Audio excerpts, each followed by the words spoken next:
है। हिंदू राष्ट्र से भरती जी को क्या तकलीफ है? हिंदू राष्ट्र भारतीय मूल भावना के खिलाफ है।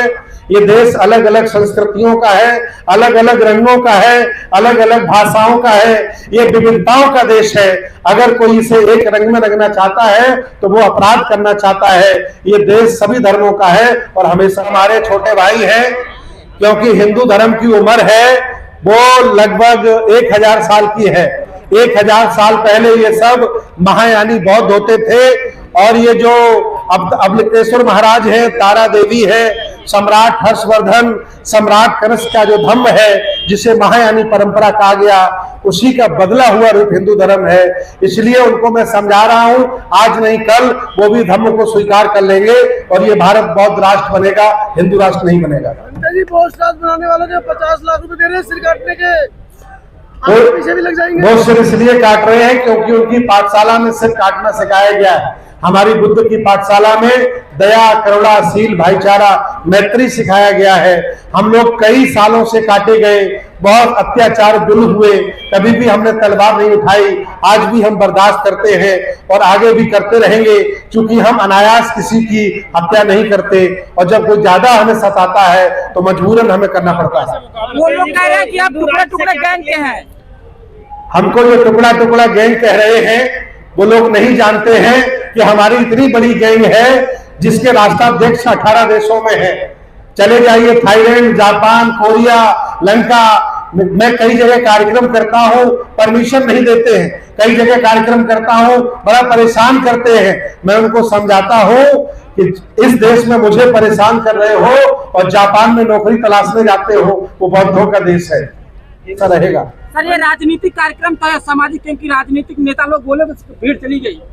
राजनीतिक लोग हमारे उपासक हैं, माननीय बहन जी हमारी उपासिका है, स्वामी प्रसाद मौर्य हमारे उपासक हैं, अखिलेश यादव जी को भी उपासक बना रहा हूं, प्रियंका गांधी जी को हमने विपश्यना करा दी है। बस 2-4 साल और लगेंगे, भारत के सभी नेताओं को मैं बौद्ध बना दूंगा, आप चिंता मत करिए। बौद्ध धर्म बनाएंगे कि धम्म बनाएंगे? धर्म एक हिंदी भाषा का शब्द है जिसका संबंध मजहब से है। भगवान बुद्ध का धम्म है जो विज्ञानवादी, तर्कवादी है और प्रकृति पर आधारित है।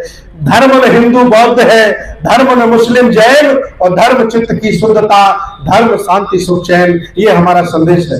इस तरह का कार्यक्रम आप कर रहे हैं, क्या संदेश देना चाहेंगे? लगातार जिला बाई जिला कर रहे हैं। ये 8वां बौद्ध सम्मेलन है और हर सम्मेलन में 25,000 लोग शामिल होते हैं। मुझे बड़ा दुख रहा कि प्रयागराज की धरती पर मुझे परेड ग्राउंड नहीं मिल पाया, ये मैदान छोटा रह गया, बहुत सारे लोगों को कुर्सियां नहीं मिल पाई। अब जो अगला हमारा कार्यक्रम है वो झांसी मेला ग्राउंड में है, जिसमें 1 लाख लोग भगवान बुद्ध की शरण में आ रहे हैं। मैं आपको भी आमंत्रित करता हूं, आइए और हम लोग मिलकर के भारत को बौद्ध में बनाते हैं। बीजेपी सरकार हिंदू राष्ट्र की बात करती है, हिंदुत्व सरकार बनाने की बात करती है, आपको डर नहीं लगता धर्म का प्रचार कर रहे हैं? एक्चुअली ऐसी ओबीसी की बहुत बड़ी आबादी है, हम लोग 100 करोड़ से ज्यादा हैं। ये लोग भटक गए हैं, ये लोग जातियों में बटे हैं, ये देवी देवताओं के चक्कर में लगे हैं, ईश्वर के भरोसे बैठे हैं। जिस दिन ये अम्बेडकरवादी हो गए, जिस दिन ये पेरियारवादी हो गए और जिस दिन ये बुद्ध के अनुयायी हो गए, हिंदुओं की संख्या 5% बचेगी और सारे के सारे लोग बौद्ध हो जाएंगे। एक तरफ आप 84,000 बौद्ध स्तूपों को नष्ट किया गया है, इनको लेकर के बौद्ध समाज और आपके माध्यम से अगला कदम क्या होगा? मैं कई बार बोल चुका हूं कि देश भारत में जितने भी बड़े बड़े हिंदू मठ हैं, ये सम्राट अशोक के द्वारा स्थापित 84,000 बौद्ध स्तूप पर बनाए गए हैं। चाहे वो तिरुपति बालाजी मंदिर हो, जगन्नाथपुरी का मंदिर हो, अयोध्या जबरदस्ती साकेत हमारा कब्जा कर लिया, मथुरा हो, बद्रीनाथ, केदारनाथ, जितने भी इनके बड़े बड़े मठ हैं सब बौद्ध मठों के ऊपर बनाए गए हैं। उनके हमारे पास पुख्ता सबूत हैं। हम हाई कोर्ट, सुप्रीम कोर्ट में भी जा रहे हैं। अगर जज बिके हुए नहीं होंगे, जज मरे हुए नहीं होंगे, संविधानवादी होंगे तो वो मठ हमें मिलेंगे। ऐसी मेरी लड़ाई है। चर्चा करते हैं आप लोग, कर कुछ नहीं पाते। बोध गया में गणेश जी स्थापित हो गए। सांस्कृतिक लड़ाई में समय लगता है, ये कोई शराब का नशा नहीं है जो 2 मिनट में आ जाता है और 4 मिनट में उतर जाता है। बहुत पुराने मक्कर जाल में समाज फंसा है, जातिवाद में फंसा है। आज दिन तक जो समाज टिकता रहा, खुटता रहा, जातिवाद जीतता है, वह जातिवाद के गौरव को लेकर के घूम रहा है। वो लोग जातियों को गौरव करें जिन्हें ऊंचा बनाया गया, बात अच्छी लगती है। जो पांचवें पायदान पर अछूत है वो जाति का गौरव लेके घूम रहा है। ये सब बाबा साहब के हत्यारे हैं, बुद्ध के हत्यारे हैं, और मैं इनको बौद्ध बनाकर, अम्बेडकरवादी बनाकर एक नए भारत का निर्माण करूंगा, और पूरा देश हमारा साथ दे रहा है। आज आपने देखा होगा हजारों की संख्या में लोग आए और लोगों ने समर्थन किया है। कहते तो हम बौद्ध हैं, लेकिन आज भी लिखित में हिंदू शब्द लिखा जाता है। हमारी लड़ाई चल रही है। 18 सालों से हम मैरिज एक्ट की मांग कर रहे हैं, पर्सनल लॉ की मांग कर रहे हैं, अलग शमशान की मांग कर रहे हैं। ये हिंदू बड़े साजिद लोग हैं, ये ब्राह्मणवादी लोग बड़े साजिशन लोग हैं। ये हमें इसलिए अलग नहीं कर रहे हैं कि अगर हम बौद्धों को अलग कर देंगे तो हिंदू 7-8% बचेगा। इसलिए जबरदस्ती इन्होंने संविधान के माध्यम से हमें हिंदू धर्म का हिस्सा बना के रखा है। जिनको आप बौद्ध बना रहे हैं वो घर जाकर हिंदू मुस्लिम की लड़ाई लड़ते हैं। मैं अपना काम कर देता हूं और ये काम सतत चलना चाहिए। मेरे एक कार्यक्रम करने से सामाजिक क्रांति नहीं चलेगी। सभी लोग जब इस काम में लगेंगे, मैं मानता हूं करोड़ों संख्या है हमारी, हम 100 करोड़ आबादी के लोग हैं, लेकिन जिंदा लोग 1 लाख भी नहीं है। उनकी आबादी 15 करोड़ है, लेकिन सबके सब जिंदा लोग हैं। मैं जागरूक कर रहा हूं, लोगों को बता रहा हूं कि असली आपका दुश्मन कौन है, असली दोस्त कौन है, और व्यवस्था परिवर्तन में समय लगता है। पंडित जी, महाबोधि टेम्पल बिहार के लेकर क्या कहना है? महाबोधि टेम्पल का आंदोलन बहुत पुराना चल रहा है। मुझे दुख है, बिहार में ओबीसी के लोग 30 साल से सरकार चला रहे हैं, लालू और नीतीश कुमार।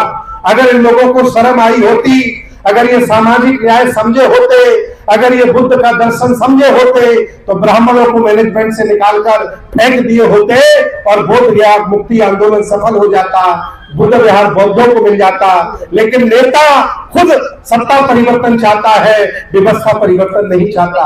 मेरे बहुजन समाज के लोगों, इन नेताओं को घर से खदेड़ो, भगाओ, जो वोट लेकर के अपने बच्चों को जर्मनी, ऑस्ट्रेलिया पढ़ाना चाहता है, अरबपति बनना चाहता है, लेकिन सामाजिक न्याय और गैर बराबरी की लड़ाई, व्यवस्था परिवर्तन की नहीं लड़ना चाहता है। जब तक आप लाठी नहीं उठाओगे, तब तक ये नेता पैसे के दम पर आपका खून पीते रहेंगे और आपके बच्चों को जर्मनी, ऑस्ट्रेलिया में पढ़ाते रहेंगे। बार-बार आप बौद्ध सम्मेलन कर रहे थे, इससे लोगों को क्या कहना चाहते हैं? मैं एक बौद्ध भिक्षु हूँ। भगवान बुद्ध ने मुझे आदेश दिया था, चरक भिक्षवे चारिकं बहुजन हिताय बहुजन सुखाय लोकानुकंपाय। अगर मैं धर्म का प्रचार प्रसार ना करूं, लोगों को बुद्ध की शिक्षा ना बताऊं, तो बताओ क्या पार्टी बना लूं, बताओ क्या व्यापार डाल लूं, बताओ क्या बुद्ध विहार में पड़ा पड़ा खाओ। मेरा काम है कि चरक भिक्षवे चारिकं, गांव-गांव जाओ और लोगों को जगाओ। मैं अपना काम ईमानदारी से कर रहा हूं और मुझे गर्व है कि बड़ी आबादी भगवान बुद्ध की तरफ बढ़ रही है। सर, इस कार्यक्रम में दूर दूर के उपासक उपासिकाओं ने बढ़ चढ़ करके हिस्सा लिया, उन लोगों को क्या संदेश देंगे? मेरा संदेश पूरा भारत सुनता है, पूरी दुनिया सुनती है। ये देश आपका है, आप कोई छोटे लोग नहीं हो, आप कोई नीचे लोग नहीं हो, आप अछूत लोग नहीं हो, आप शूद्र नहीं हो, आप इस देश भारत के शासक हो। शेड्यूल कास्ट ओबीसी में ऐसी एक भी जाति नहीं है जो इस भारत की शासक नहीं रही है। मैं उनको बता रहा हूं कि आप राजा महाराजा थे, इसलिए मैं सम्मानित मुल्क के मालिक को बोलता हूं, आज नहीं कल ये लोग जागेंगे और ये देश बहुजनों के हाथ में होगा, मुझे पूरा विश्वास है। बहुत बहुत धन्यवाद, बहुत बहुत साधुवाद। हमारे इतने बंधु पत्रकार महोदय हैं, आपकी जैसी वाणी को जब ये लोग लाइव या प्रसारण करते हैं तो आए दिन ऐसे हमारे यूट्यूबर छोटे छोटे चैनलों को ब्लॉक कर दिया जाता है, हैंग कर दिया जाता है। इस पे आपकी क्या राय है? हम लोग बहुजन समाज के लोग अखबारों और मीडिया के बहुत बड़े हत्यारे हैं। मैं आपको याद दिलाना चाहता हूं, बाबा साहब डॉक्टर अंबेडकर ने 4 पत्रिका निकाली, हम लोगों ने उनको चला नहीं पाया, हम लोग उनकी पत्रिकाओं के हत्यारे हैं। बड़े बड़े चैनल बने, हम लोगों ने बेच दिए, हम लोग उनके हत्यारे हैं। बड़े बड़े संगठन, सत्य शोधक समाज ज्योतिबा राव फुले ने बनाया, बुद्धिस्ट सोसाइटी ऑफ इंडिया बाबा साहब ने बनाई और समता सैनिक दल बनाया, उनको हम चला नहीं पाए। हम लोग अभिमानी, जातिवादी, छोटी सोच के लोग हैं, मोहल्ले में कोई जानता नहीं और बन जाते हैं राष्ट्रीय अध्यक्ष। उसका परिणाम ये है कि मुट्ठी भर लोग देश पर कब्जा कर लिए हैं और आप बहुजन समाज बनाते बनाते घूम गए हो।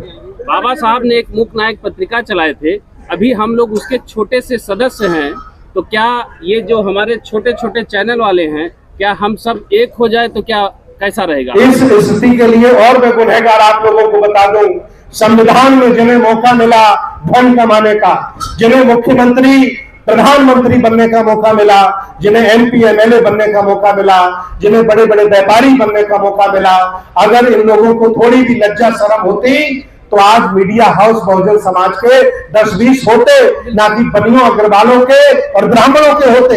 लेकिन मेरे लानायक हमारे नेता हैं जो अपना घर भरते हैं, पैसे के ऊपर बैठे हैं, अगर ये चाहते तो अखबार चला लेते। कौन सा नेता है बहुजन समाज का गरीब बताइए? लालू प्रसाद गरीब है, नीतीश कुमार गरीब है, माननीय बहन जी गरीब है, अखिलेश यादव गरीब है, लेकिन इन लोगों ने ना अखबार चलाया ना टीवी चैनल चलाया। मैं धन्यवाद देता हूं अमेरिका का कि आपका यूट्यूब चल रहा है, फेसबुक चल रहा है, ट्विटर चल रहा है। अगर ये चाइना के ऐप होते तो ये मोदी सरकार बंद करा के तुमको भी घर पर बैठा देती। पंकज जी, दिवाली आ रही है, कुछ लोग दिवाली मनाते हैं, कुछ लोग दीपदान उत्सव मनाते हैं, क्या मनाना चाहिए? किसी भी त्योहार को मनाने की जरूरत नहीं है। हमारे त्योहार है बुद्ध पूर्णिमा, हमारे त्योहार है बाबा साहब की जयंती, हमारे त्योहार है प्रत्येक पूर्णिमा, ये हमें मनाना चाहिए। हमें कोई गुलामी उनकी नहीं करनी है, हमें सब कुछ उनका त्याग देना है, तभी हम शासक बनेंगे, अन्यथा नहीं। बहुत बहुत धन्यवाद, साधुवाद।